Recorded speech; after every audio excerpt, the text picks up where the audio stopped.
Ladies and gentlemen, welcome to the Interruptor podcast. Today we have a very special guest, James the Heartist, an incredible musician, artist, spiritual seeker with a lot of experience, my good friend and brother.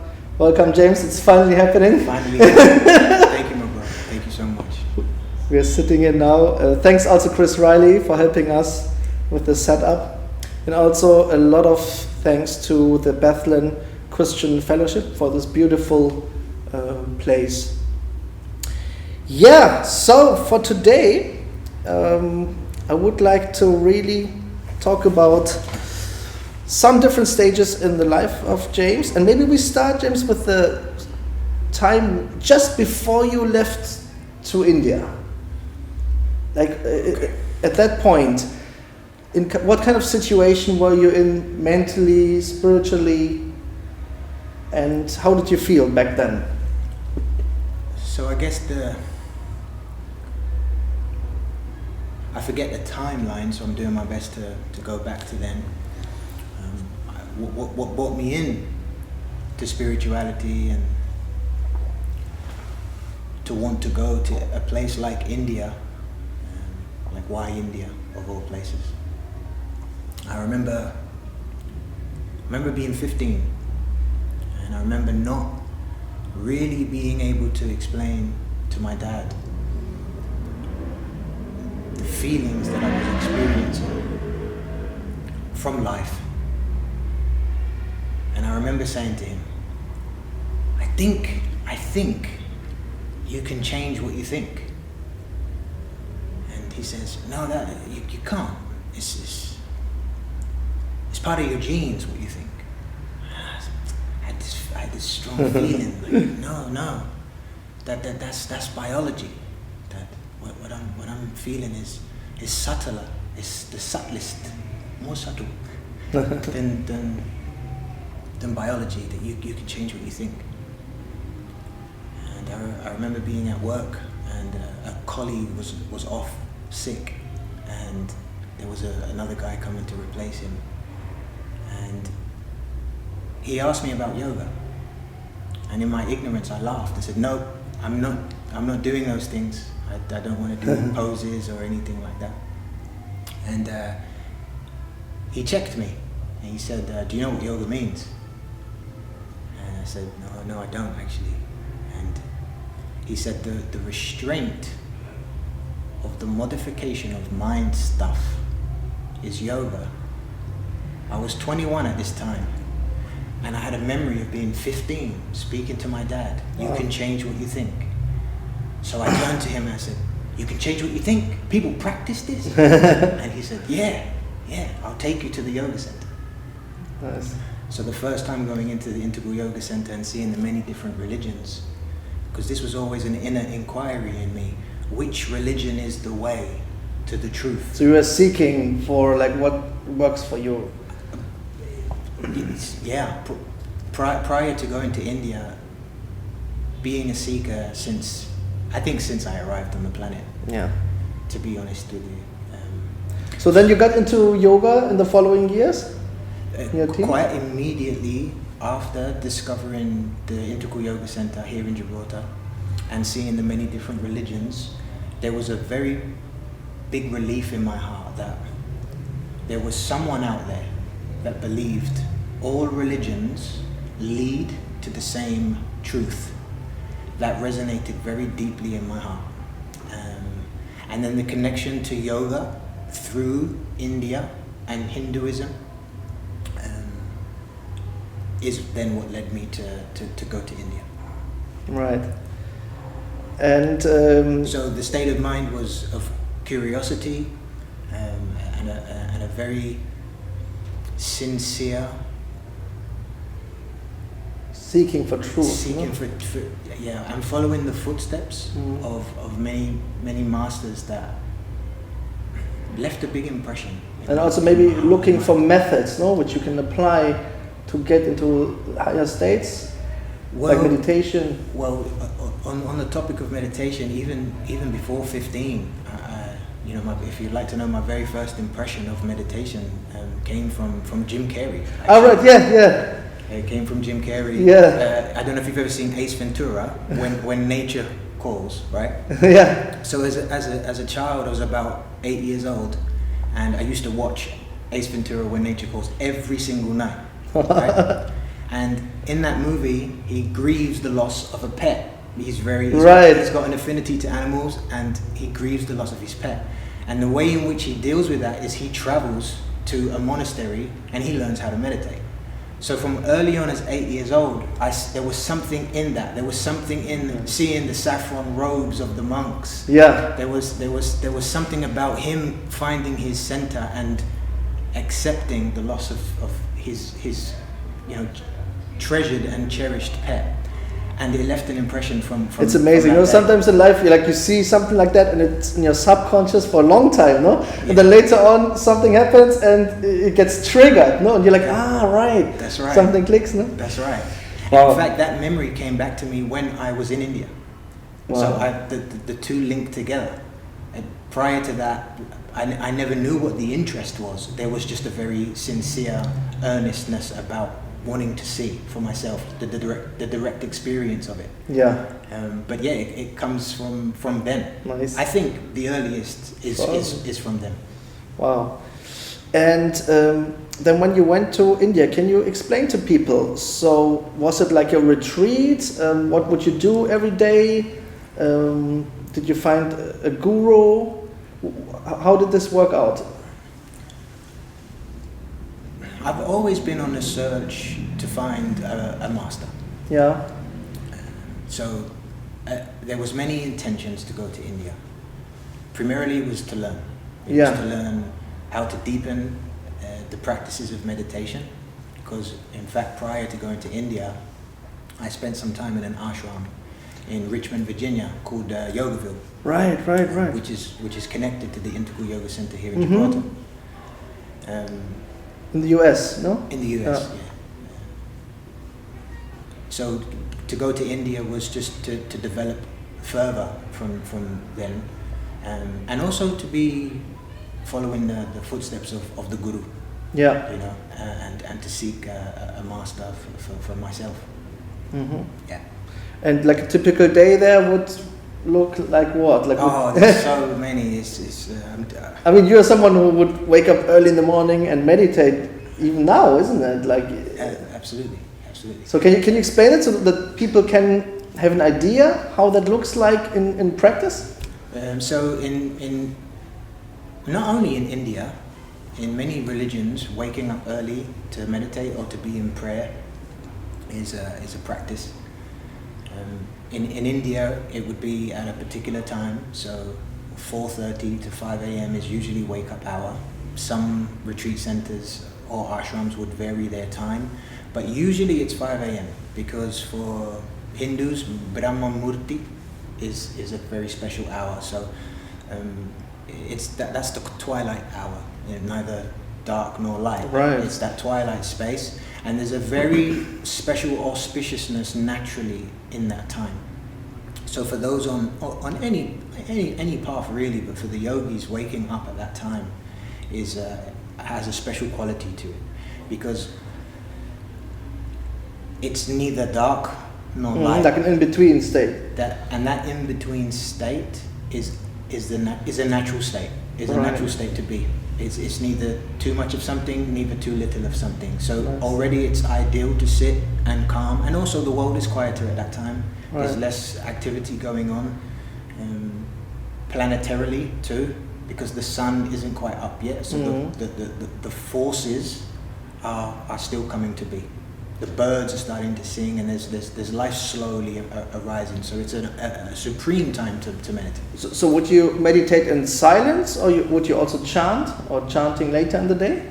So again, depending on the school of thought, Yeah. there may be some chanting or some prayers before, but silent meditation is used throughout all spiritual practice, all walks of life. Silent meditation, yeah. And then I guess fasting, no? Until which time roughly? So again, it would vary depending on where you are. Yeah. But fasting goes hand in hand with spiritual practice. You know, the lighter you are in the body, then the lighter the energy centers are digesting. So there's more energy that can be used to stay absorbed. You know, when we talk about meditation, really what it is a culmination of concentration and one pointed focus. So you can really do that with anything. Yeah.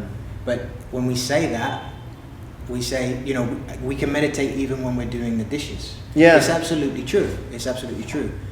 It's advisable though to learn how to meditate when you don't need to do the dishes. Mm.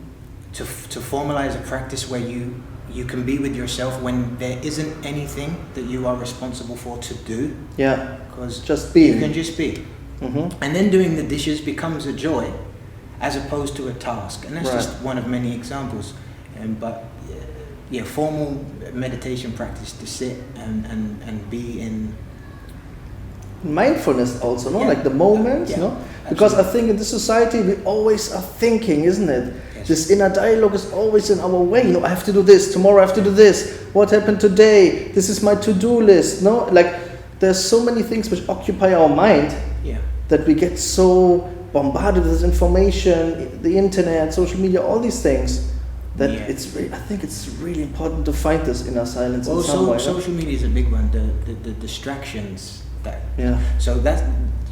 So meditation would be to slow the outward tendencies that the mind has to go outside of itself. Mm-hmm. So we can be closed eyes, but the mind has eyes of its own. Exactly. That's still outside. So, So why close the eyes? You can meditate with your eyes open. In the beginning, meditate with your eyes closed. Why wouldn't you? You're closing gates that have information to them. Yeah. Right. So we receive visual information. Closing your eyes, just it says you're telling the eyes, you no longer have to see anything to process information. Mm-hmm. So you give yourself that time. And now you're not sleeping. You're not sleeping. Right. With your eyes closed, you're not sleeping. Just letting the unconscious or subconscious do its thing. You're paying attention to a space in you that is completely restful whilst you're awake. So it's different to resting and sleeping. Yeah.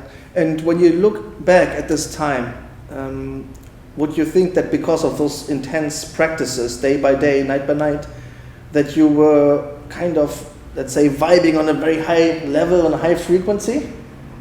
Like, because obviously when you do that, and you have this really yogic lifestyle like you did, I guess what happens is you also feel very differently inside of yourself, no?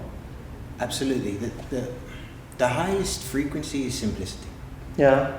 So when you take all of the things away that cause disturbances, you naturally are in a very light, vibrant place. So it's more removing the disturbances, no? Rather. Absolutely. And that can be achieved in many different forms. But mainly just the engagement of outward activity has a more calming, controlled, centered approach to daily life. And there's a natural ease that comes about doing that. It doesn't mean that daily life and activities in life stop. Mm-hmm. No, you can handle it with a more spacious approach. Right. And interesting. And so when you were there, can you also talk about the interactions with the guru? Like, how did you go about this? How did it impact your state of being? Like, maybe something which you could elaborate on, because many people in the West think that the guru is sitting there and is like debating or giving talks, but of course there's also a place for talks, I guess, but it's more than that. No, it's like interacting with the people who are there, also energetically. No, it's like, can you explain it a little bit so that people can have a better idea of that kind of interaction? So. The Western mind, we always think somebody's lecturing, and it's happening on a cognitive level, like on a logical level, no? Like, this is how the world is, this is how we are. But, like, I would say maybe it's, I mean, it's way deeper than that. But how can we put this into words? Yeah, so I'll say that I wasn't successful on my search to find a guru. However, I did encounter many masters that I was happy to be in their presence with, and each of them are operating and living within their own essence, which is so different. There's not going to be two people that are alike. So the form and the way that they may administer is unique to them. So it's very difficult to put it in one way. I can tell you a story of someone that I did go to visit. Yeah. Because my time in the Shivananda ashram, at the time, I didn't really feel much devotion in the spaces that I was in. And it could have been the time, it could have been my state of mind. Yeah, we'll come to that, of course.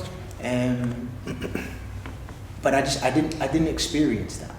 I was up at 5. Right, yeah. I was up at 5. I was in many of the rituals. In fact, there's a very special moment that I had, but I'll come back to that. Yeah, sure. So I met this man in the Shivananda ashram, and he said to me, if you want to meet a master, you need to go to Ganeshpur. And I said, okay, I would love to. It's why I'm in India. Right? So go to Ganeshpur. So Ganeshpur is the foothills of the Himalayas. So I set off to go. That very morning, I missed my alarm. Right? I missed my alarm. I was not up for meditation that day. Missed the alarm. I fell back to sleep, and something woke me up. Wow. Upon waking up, I had roommates at the time. They wasn't there. There was the caretaker outside of our dormitory. So I got all of my stuff because I was late for the potential bus. Right. Hence missing waking up. And I run out, see the caretaker, and somehow he knew that I was scheduled to go to Ganeshpur. And he says to me, wow. You go Ganeshpur. And I said, yeah. He says, 2 swamis are going, swami means monk. Yeah. 2 swamis are going to Ganeshpur today. And I said, what? He says, yes, they're in the rickshaw now. No. So I run down the steps of the ashram. And he says, yeah, come. So I jump in the rickshaw. And I travel to Ganeshpur with the 2 swamis that were scheduled without us speaking about it. And I traveled with them the whole entire journey, about 8 hours, and we didn't say a word. Wow. It was really special.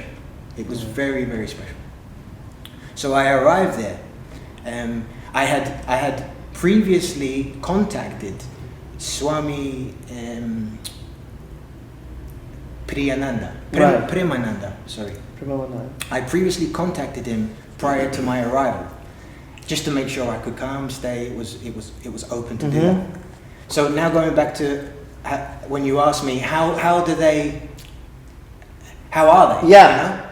You know? Because sorry to interrupt you, but when I read about Neem Karoli Baba, I think one misconception people often have is like he's not sitting there and talking and teaching you by talking. You understand what I mean? Like it's more like he's living by example, if that makes any sense. No, like the energy people feel, And so on that, like I've been to India several times. Yeah. The time I'm telling you is the very first time. Right. Yeah. Let's say that. The last time I went there, I was with a very, very, very special soul. And upon my arrival, I said, he asked, do you have any question? But I was so content with where I was at, in myself, physically where I was, beside him. He kept saying, do you have any question? I said, Swamiji, I have no question. I'm very happy. I'm very happy. No question. I said, I want to stay and I want to learn. And he says, you can stay. And then he says, but there's nothing to teach. Yeah, right. That's what I mean. Nothing to teach. He says, you learn from seeing, and then he says, you show me what you picked up. But there's nothing to directly teach. Yeah. So when I arrived, now back to the first time I was in India, when I arrived to the ashram after the 8-hour bus journey, I arrived and Swami Premananda's outside the ashram. he greets the two Swamis and he looks at me and I said, "Hi Swamiji, my name is James. I've just come from Rishikesh. We spoke on the phone." And he says, "Don't remember." And I said, where am I going to stay? Oh. Right? Where am I going to stay? I said, "Oh, so I was telling him, we spoke on the phone. You said it was okay for me to come." And he said, we're full. Oh. No room. And then he says, "Why have you come?" And I said, "I don't know who I am." Right. And he turns around. He had some people with him and he says, "Ha ha! He doesn't know who he is." They all start laughing. That's like Nico and Papa not making jokes, and you're like, huh? They all start laughing. So at that time, I'm really not sure what's going on. Because all I'm thinking about is, I came here to see you. I spoke to you to arrange it, not to just arrive. And I've arrived and there's no space. And he let it go for a little while. Yeah. Until he says, "You can stay." Like, Perfect. That's exactly what I mean. That's a great example, so that people get a bit of an idea, like, about those interactions. And some of them, they use humor a lot. No, like that's what I personally like a lot when they, and in my experience too, they gravitate towards sincerity. Yeah. You can imagine how many students come and go, and not all really wish to learn. It could just be a phase, right? And that's understandable. We should try all of the things that we're deeply interested in, so we know for ourselves through direct experience. So him having, sorry. Yeah, and I could also imagine that many people who come there, for example, they have a trauma and they want to work this out in particular, no? Which is all with the beholder. All of us are on our life path. Yeah. Yeah. So you mean that many people, they come, they take it as an input, but they leave. People come and go all the time. Yeah. Think about in our life. Just our life alone. That's right. People come and go. Some stay, some come back, some never return, some don't speak anymore. It's the same kind of thing, right? It's the same kind of that's thing. A good point. So I remember one of the stories, waking up for satsang, for example. Satsang would be in the morning, meditation in the morning, the recital of a particular chant. I forget the chant. It was in the Devangari language, so at the time there was a lot to absorb and it was hard to follow. Yeah. But I made it a point to be there and to be at satsang. And going back to sincerity, I remember one satsang. I went for a short walk just before. Yeah. And there was this small, humble man in this opening.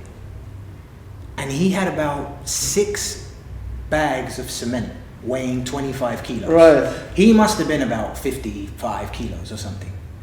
He was lifting one bag up by himself, walking up this humongous hill to take it to, I could only guess, a hermitage or a shelter or something. And he was doing it by himself. I couldn't let him do it. Here I am, almost double the size of him, double the weight of him. No. So I go over there to try and help him. And in India, most people are very humble. Yeah. And he said, no, don't help me. I said, I can't not help you. I can't. No. So I try to pick up this bag, and I stumble because it's the first bag I'm picking up. I'm not really warm. It was a calm walk. I pick up this cement bag and I almost drop it. And he goes, no. And then his children come around and no. And I said, no, I'm going to help you. So anyway, long story short, I help him with the 6 cement bags that he has.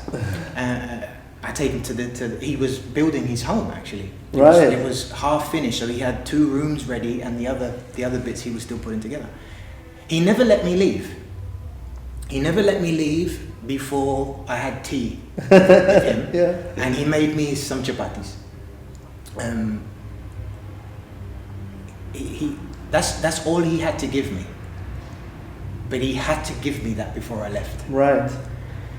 So I missed satsang that day. Yeah. And I felt bad about it because I really wanted to go, but I also really wanted to help him. Nice. Now, I wasn't torn at the time. My heart decided to help, but I was still now on my way back to the ashram. I missed satsang, and that's why I'm here. When I arrived, the first person I saw was Swamiji. I walked into the ashram, and there he is. And he looks at me, And I say, I'm really, really sorry, Swamiji. And I tell him what's happened. And he looked at me with these eyes that told me, you was in satsang. Wow. And he dusted me off and said, go take shower, we go eat. And from him, from that transmission was truth. He just reaffirmed in me that being sincere is the way. Mm-hmm. Just be sincere with you and your search. Living your truth, no? Being authentic. Yeah. Because in that moment you felt it's appropriate to help. And that was maybe more important than being in satsang that day, you know? Yeah. I think that we could apply that very good example to a certain mindset in life in general, no? Like, which is a big topic for every person, for all of us, no? Like living your truth versus trying to play a role, no? Yeah. That's a very deep topic, because I think in life, let's say in the matrix life, as I always like to say, you know, it's necessary to also play roles in different settings, right? Yeah. People have different roles in life. But at the same time, when it's about like higher aspects of your existence, then you know it's, I think, important to live your truth. If you do something you don't want to do or which feels wrong, you directly have inner conflict, isn't it? Yeah, it can bring up conflict. Selfless service. Yeah. Is a big part of yogic philosophy and the principles. Mm-hmm. It's to be of service without expecting any reward. Mm-hmm. You know, so it makes you feel good, and it makes another feel good. Yeah, and maybe as a little footnote at that point, also this whole karmic thinking, no? Like believing in karma, that there's some kind of echo from your actions. No, and even your words. How do you look at that? But I can see why you've connected the two. Yeah. But the selfless service coming from a true place wouldn't be. It wouldn't have karmic consequence in mind, because that is sure. That is an action without fruit. You're doing it expecting no reward. Whether if you do something to then take care of something else, your motive is, I'm going to be good. Yeah. Absolutely. To do that. I mean, you could maybe even say that this kind of selfless behavior is one of the very few types of behavior which probably doesn't carry any karma. You know what I mean? Like a lot of other things we do often automatically carry some kind of karmic effect. You know what I mean? Yeah. I mean, it does carry karma, but in an opening, good way. Yeah. Because your actions is reaping a benefit for you and outside of you, and then that ripples into existence. Right. But you're going into it without the intention of, I'm doing this to be good, and from this is going to happen. That's not with you. No, that's not with you. Exactly. That's in that context. I would like to ask you another question, which just came to my mind, James. Namely, what are your thoughts on Dharma? So, like, let's say you have a mission or a purpose which you believe in, and often or sometimes in life, when you follow that by doing what you have to do, it carries some karmic consequences. You know what I mean? And some people call it also adharma. What do you think about that? Would you say that sometimes in life, in order to complete your dharma, it's even worth accepting the karma that comes with it? You know what I mean? Like, it's the reverse question, kind of, what we talked about. Yeah, so dharma being fulfilling your purpose is always connected to your passion. Yeah. What you're deeply passionate about doing with all of you, all of your love. It's an offering that you put into the world. Wow, offering, that's a great word. So that's But do you think, what I wanted to ask, so do you think that sometimes, because look, let's accept how reality sometimes is in the matrix. I know, but let's say you have to do something which you see as dharma, right? okay. By doing certain steps in that process, even if it is connected to your passion and to your inner truth and all that, by conducting certain actions, sometimes you can't avoid that there is a karmic effect of your actions. You know what I mean? Mm-hmm. Yeah. So I'd say to that is to accepting that comes as being a byproduct of your path, right? The way that you're going, accepting it as something, as an occurrence. Usually, anything that happens is happening for our benefit. Oh yeah, and now I just remember what you said before. As hard as it is, it usually is for our betterment. At times it's hard to see at the time,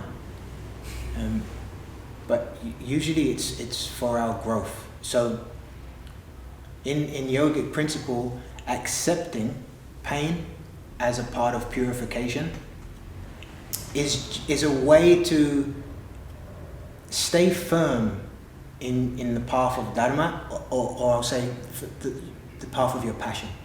And I remember, James, once we talked about karma, you said something which stick with me. You said, because I was saying, hey, James, I mean, look, there's probably even generational karma, collective karma, this, and you said, yeah, maybe, but you can also just observe it. You know, like you said, if it plays out, you have the choice. You can also just observe it and say, interesting, rather than like making it your own and suffering hard and letting take over. No, I found that very cool idea. Yeah, I mean, suffering is a part of our life experience. Yeah. Suffering is unavoidable on many aspects, but we can alleviate some suffering by giving ourselves more love and allowing things to be what they are as opposed to what we make them be. By associating ourselves so deeply, entangling ourselves to the unfolding of life. When we look towards nature, the seasons change, and a leaf isn't holding on to that tree. Wow. We hold on to ideas, we hold on, and we're doing that. Like inside, we are doing that. Yes. Nature itself is actually doing the opposite. Right. And we go against nature a lot, which is it's absurd to me, because it's more than an idea. There's a belief so much that it becomes a reality. Yeah. But nature is always letting go. I think that's a very big topic these days with mental health. With young people, you see a lot of issues regarding mental health, and what you said before, like accepting how things are without, like fighting and trying to become like this perfect version you think you need to be, right? I can imagine, just as a footnote in this discussion, these days with social media, the young people, they have a lot of pressure because the girls see all these, top models, the boys see all kinds of rich boys and whatever, and they may have problems with their self-worth and all these things, right? It's very apparent these days that the younger generations are impacted. And what you say in that context, I mean, I think that's relevant even for that, like you say, that nature flows, things happen. And in life, sometimes you have to also accept what is, even if it's a mental health condition also, Sometimes you have to say, look, there is something existing. I'm trying to get better, to find to my truth, to work on myself, but I still should also have self-love, self-value, rather than beating yourself up every day. And we all do it probably also to some degree, We all put pressure on ourselves because we want to be better versions. But I think it's important to remind ourselves now that about what you explained, that sometimes you need to let things play out. You need to. I think social media in general. Yeah. When we look at the reality of social media, it's a screen. Yeah. So here before us, in this beautiful place of grace, the Bethel Church. Yeah. This is a screen that we're seeing.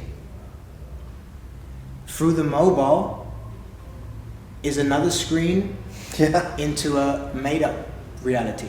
Right. That only appears real to us because there is some elements of real in there. But then we project and superimpose Right. into the screen. It's a lot of stuff. If I think back, before any tool, before any technique, Yeah. before even knowing what it was I was seeking. Yeah. You can be a seeker and not know what you're seeking. Sure. So you end up going into the world, you get curious, Yeah. you can explore everything on your mobile. Yeah. Anything is open on your mobile. Yeah. Anything is open on the internet. I find that challenging. If I imagine, I say more than challenging, it's incredibly dangerous. very dangerous. You know. Incredibly dangerous. And it's very, very difficult for parents to monitor. Yes. Very difficult. Yeah. And they have I'm not a parent. I'm close to a lot of parents and friends of mine that have children. And there has been some cases, and these particularly have handled it very, very extremely well. But it's very delicate and very, very difficult. It's a tool. Let's remember that technology is a tool, Yeah. and it's very easy for the tool to use us, Yeah. as opposed to us use the tool. So, you know. Yeah, nice one. That was a good footnote. Let's get back, James. So, a few years later then, and let's maybe talk also about your music. And here we have the Sadhana album, which I can recommend. It's really incredible. I listen to it a lot. And maybe you can also explain to us. So, yeah, on this Yeah. particular album, I was going by the name Vishnu, which was a name given to me 12 years ago now. yeah, And it's a name that I've carried around in my heart, quietly. It was an internal, personal experience. And some experiences are very difficult to share. we're going to talk about them. And with Yeah. words, we try. We try. We try. But maybe before we do that, let's quickly just talk also about your music, because I think it's super. Look, correct me if I'm wrong. Does it sound fair that it is spiritual rap, which combines not only the artistic beauty but also the deep message, and still also there's also fun. That's what I like. You know, like when I look at your music, it's a combination of these aspects, you know, which I don't know anyone doing it right now, to be honest, you know, and I know a lot of music. Yeah, so going back to social media and comparing, Yeah, real quick, making this album, I had to stop listening to other material. Right. Why? Because there was a tendency I saw develop that would go outside of myself to compare. Yeah. I was seeking this kind of music, Yeah. failing to realize that I seek, I must create Wow. and put into the world. There are people that are making similar. Everything is a vibration. Sure, sure. And it's unique. There are people that are making this kind of style of sound. Yeah. But yeah. Maybe you can also, just as another footnote, one of my favorites, Who Am I? That's your favorite. That's your favorite. Can you just quickly, like, you remember you said you were thinking whether I should call it Who Are You? No? Oh yeah, that's right. Can you elaborate a little bit on this? Yeah, so originally the chorus was Who Are You? Me asking the listener to think about who are you. Yeah. But that's the wrong question. Yeah. Because if I ask who are you, if the attention is on the you, then you're always inquiring outside of yourself. Right. So I changed it to who am I as an internal inquiry question as to who am I? Who am I? The question isn't too long. Yeah. Who am I? This will all be soon gone. Who am I? Yeah, I think in the spiritual process, it's always coming to that question. No, and it will probably always come back also to that question. No, who am I? Because we are all many things, isn't it? We create this identity, no, which is a result of socialization. No, I studied this. This is my name. I come from there. This is my ethnicity. This is my language. But then this is just really a shell, isn't it? Yeah, the song explores the many different roles that you mentioned. Yeah. And who is the one aware of all of those roles?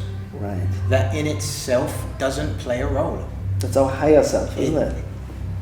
How would you call it? I'm very selective with using that. Yeah. It is higher Or self. soul, or what? How would The you call reason it? why I don't say higher self is because if there's a higher self, then there must be a higher self than the higher self. Probably no. This for me is an endless cycle of possibility. Sure. And it's with the beholder, as I say. It's not the highest self is you. Yeah. So we can say the higher self and then the lower self, which in the nature of world there is a higher and a lower. Yeah. But then it becomes about levels and Yeah, sure. I mean, your purest self is the most simplest thing, and you don't like need, a child. You don't need to grasp it. Yeah. You don't Like a need- child. No, the child just lives. The child doesn't think, I'm this and that and this is expected. The child just lives in the moment. No, I don't know. The inner child, they also. Yeah. But of course, we come to limitations of language quickly, isn't it? It's written in the Bible that only the pure in heart will see God. Return to the innocence of a child. That's Jesus' teaching. Yeah. Jesus' teaching in my heart is as simple as moving from here to here. Mm-hmm. That's that. In his simplest teaching, it's move here. For sure.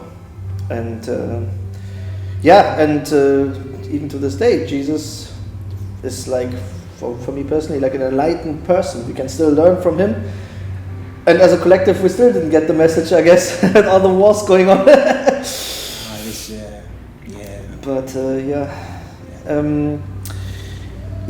I mean, this is super interesting. This album, I loved it a lot, and I like that you combine in the music those. Also, what I like is you also pick difficult topics which seem like a contradiction from the outside, but they are not really a contradiction on a spiritual level. And then what's really difficult, I think, to find the right words and make it work in terms of the music, in terms of the rhymes and all that. Yeah. I think that's a gift, and you're really, really amazing with that. I think I really recommend this.